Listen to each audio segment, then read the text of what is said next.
বাংলাদেশের একজন সম্ভাব্য ভবিষ্যৎ নেতা ও প্রধানমন্ত্রী হিসেবে তারেক রহমান। এবং সর্বশেষ জানাবো ফিরে আসার ঘোষণা আওয়ামী লীগের। এতক্ষণ শুনছিলেন সংবাদ শিরোনাম, এবার বিস্তারিত। বাংলাদেশের একজন সম্ভাব্য ভবিষ্যৎ নেতা ও প্রধানমন্ত্রী হিসেবে তারেক রহমান। তারেক রহমান বাংলাদেশের একজন সম্ভাব্য ভবিষ্যৎ নেতা এবং প্রধানমন্ত্রী হিসেবে বাংলাদেশ জাতীয়তাবাদী দল এর রাজনৈতিক গতিপথের ধারাবাহিকতা এবং পরিবর্তন উভয়েরই প্রতিনিধিত্ব করেন। নেতৃত্বে তার উত্থান বিএনপিকে এর নীতি ও অনুশাসন শৈলী পুনর্নির্মাণের সুযোগ করে দিয়ে বাংলাদেশের রাজনৈতিক গতিশীলতাকে নতুনভাবে সংজ্ঞায়িত করতে পারে।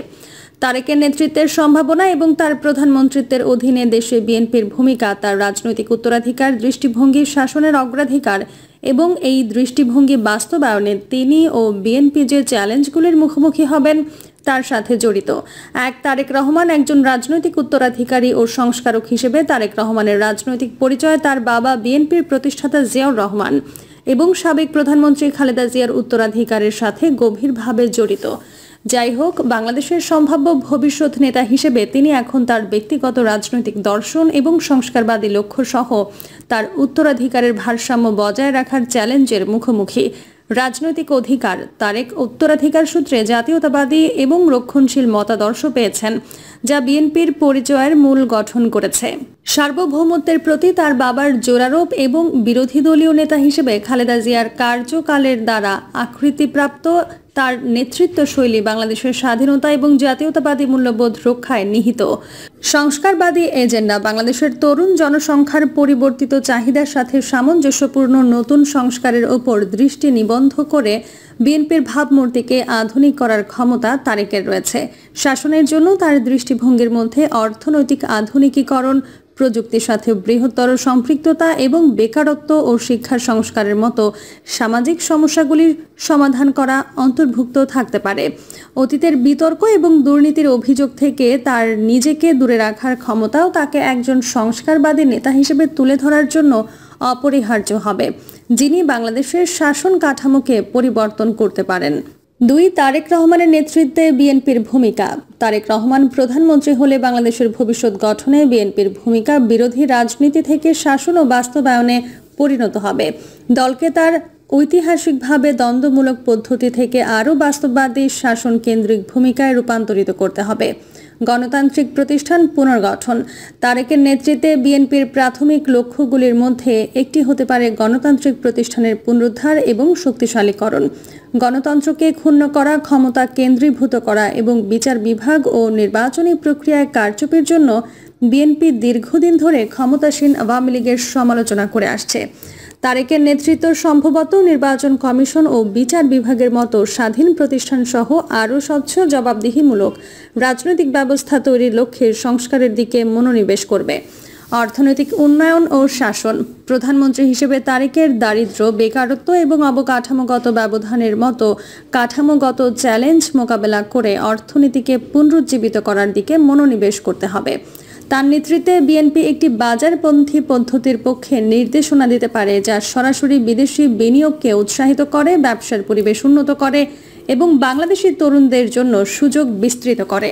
তারেকের নেতৃত্বে বিএনপির অর্থনৈতিক দৃষ্টিভঙ্গিতে উদ্যোক্তা, শিল্প প্রবৃদ্ধি এবং প্রযুক্তিগত উন্নয়নের নীতিগুলি কেন্দ্রীভূত হবে। বিকেন্দ্রীকরণ এবং স্থানীয় শাসন: তারেক রহমান শক্তিশালী স্থানীয় শাসনের প্রচার করে ক্ষমতার বৃহত্তর বিকেন্দ্রীকরণের জন্য চাপ দিতে পারেন। এর মধ্যে স্থানীয় সরকারগুলির কাছে সিদ্ধান্ত গ্রহণের ক্ষমতা হস্তান্তর করা, গ্রামীণ অঞ্চলের ক্ষমতায়ন এবং প্রশাসনিক কার্যাবলীর ওপর কেন্দ্রীয় নিয়ন্ত্রণ হ্রাস করা জড়িত। বিকেন্দ্রীকরণ আঞ্চলিক বৈষম্য মোকাবেলা করতে এবং সারা দেশে পরিষেবার সরবরাহের উন্নতি করতে বিএনপির জন্য একটি মূল শাসন কৌশল হতে পারে। পররাষ্ট্রনীতির ক্ষেত্রে তারেকের দৃষ্টিভঙ্গি: বাংলাদেশের নেতা হিসেবে তারেক রহমানের পররাষ্ট্রনীতি সম্ভবত আঞ্চলিক ও বৈশ্বিক সম্পর্কের ক্ষেত্রে ভারসাম্যপূর্ণ দৃষ্টিভঙ্গিকে অগ্রাধিকার দেবে। বাংলাদেশের ভূ রাজনৈতিক অবস্থান এটিকে দক্ষিণ এশিয়ায় একটি গুরুত্বপূর্ণ খেলোয়াড় করে তুলেছে, বিশেষ করে ভারত ও চীনের সাথে সম্পর্কযুক্ত দুই আঞ্চলিক শক্তির প্রতিযোগিতামূলক স্বার্থে। ভারত বাংলাদেশ সম্পর্ক।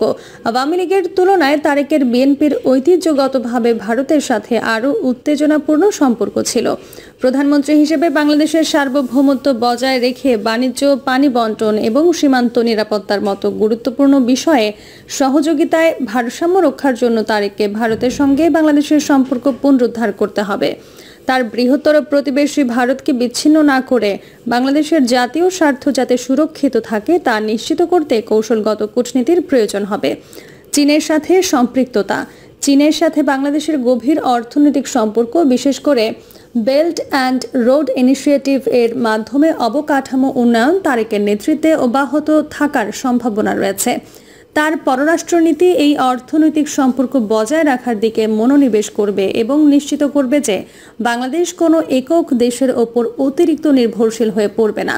বাংলাদেশের অর্থনৈতিক ও রাজনৈতিক সার্বভৌমত্ব রক্ষার বিষয়টি নিশ্চিত করে তারেক চীনের বিনিয়োগকে কাজে লাগাতে পারেন। বৈশ্বিক কূটনীতি এবং বহুপাক্ষিকতা। প্রধানমন্ত্রী হিসেবে তারেককে বৈশ্বিক প্রতিষ্ঠানের সাথেও জড়িত থাকতে হবে, বিশেষ করে জলবায়ু পরিবর্তন, মানবাধিকার এবং বাণিজ্যের মতো ক্ষেত্রে। বিশ্বব্যাপী আলোচনায় বাংলাদেশের সক্রিয় ভূমিকা নিশ্চিত করতে তার নেতৃত্বে বহুপাক্ষিক কূটনীতির ওপর জোর দিতে পারে, বিশেষ করে এটি উন্নয়নশীল দেশগুলোর মুখোমুখি হওয়া চ্যালেঞ্জের সাথে সম্পর্কিত। 4. তারেক রহমানের নেতৃত্বে অভ্যন্তরীণ চ্যালেঞ্জ। তার সম্ভাবনা থাকার সত্ত্বেও তারেক রহমান প্রধানমন্ত্রী হিসেবে রাজনৈতিক মেরুকরণ, আইনি বাধা এবং জনগণের প্রত্যাশা মোকাবেলা সহ বেশ কয়েকটি গুরুত্বপূর্ণ অভ্যন্তরীণ চ্যালেঞ্জের মুখোমুখি হবেন। রাজনৈতিক মেরুকরণ। বিএনপি এবং ক্ষমতাসীন আওয়ামী লীগের মধ্যে তীব্র প্রতিদ্বন্দ্বিতার সহ বাংলাদেশের রাজনৈতিক দৃশ্যপট গভীরভাবে মেরুকৃত। তারেককে এই মেরুকরণকে সাবধানে মোকাবেলা করতে হবে। স্থিতিশীলতা নিশ্চিত করতে দলগুলোকে একত্রে কাজ করার উপায় খুঁজে বের করতে হবে। যদিও তাকে আওয়ামী লীগের প্রতিদ্বন্দ্বী হিসেবে দেখা হয়, কিন্তু তার নেতৃত্বে অব্যাহত রাজনৈতিক সংঘাত ও অচলাবস্থা রোধের সমঝোতার প্রচেষ্টা প্রয়োজন। আইনগত চ্যালেঞ্জ কাটিয়ে ওঠা। তারেকের নেতৃত্বের পথ তার বিরুদ্ধে আইনি মামলার কারণেও জটিল। এই মামলাগুলি তার বাংলাদেশ প্রত্যাবর্তনের ক্ষেত্রে একটি বড় বাধা হয়ে দাঁড়িয়েছে এবং আনুষ্ঠানিক নেতৃত্ব গ্রহণের জন্য সেগুলির সমাধান করা অপরিহার্য। যদি তিনি প্রধানমন্ত্রী হন, তাহলে এই আইনি ও রাজনৈতিক চ্যালেঞ্জগুলি পরিচালনার জন্য সতর্ক আলোচনার প্রয়োজন হবে এবং আইনি ব্যবস্থায় সম্ভাব্য সংস্কারের প্রয়োজন হবে, যা রাজনৈতিক প্রতিশোধ গ্রহণ প্রতিরোধ করার পাশাপাশি ন্যায় বিচার নিশ্চিত করবে। জনগণের প্রত্যাশা এবং শাসন ব্যবস্থা। বছরের পর বছর বিরোধী দল হয়ে রাজনীতি করার পর বিএনপির অধীনে শাসন ব্যবস্থায় বাস্তব উন্নতির জন্য জনগণের উচ্চ প্রত্যাশা থাকবে। অর্থনৈতিক প্রবৃদ্ধি, কর্মসংস্থান সৃষ্টি, দুর্নীতি বিরোধী পদক্ষেপ এবং রাজনৈতিক স্থিতিশীলতা সম্পর্কিত প্রতিশ্রুতি কত দ্রুত এবং কার্যকরভাবে পূরণ হতে পারে তারেকের নেতৃত্বের দ্বারা পরীক্ষা করা হবে। এই প্রত্যাশা পূরণে ব্যর্থতা জনগণের আস্থা হারাতে পারে এবং তার নেতৃত্বকে দুর্বল করে দিতে পারে। 5. আদর্শ ও নীতির দিক নির্দেশনায় বিএনপির পরিবর্তন। পরিবর্তনশীল বাংলাদেশে প্রাসঙ্গিক থাকার জন্য তারেক রহমানের নেতৃত্বে বিএনপি কিছু আদর্শগত পরিবর্তনের মধ্য দিয়ে যেতে পারে। যদিও দলের জাতীয়তাবাদ এবং রক্ষণশীলতার ঐতিহ্যগত মূল্যবোধগুলি মূল নীতি হিসেবে থাকবে, সম্ভবত কিছু ক্ষেত্রে আরও প্রগতিশীলতার দিকে পরিবর্তিত হবে। যুব এবং আধুনিকীকরণ।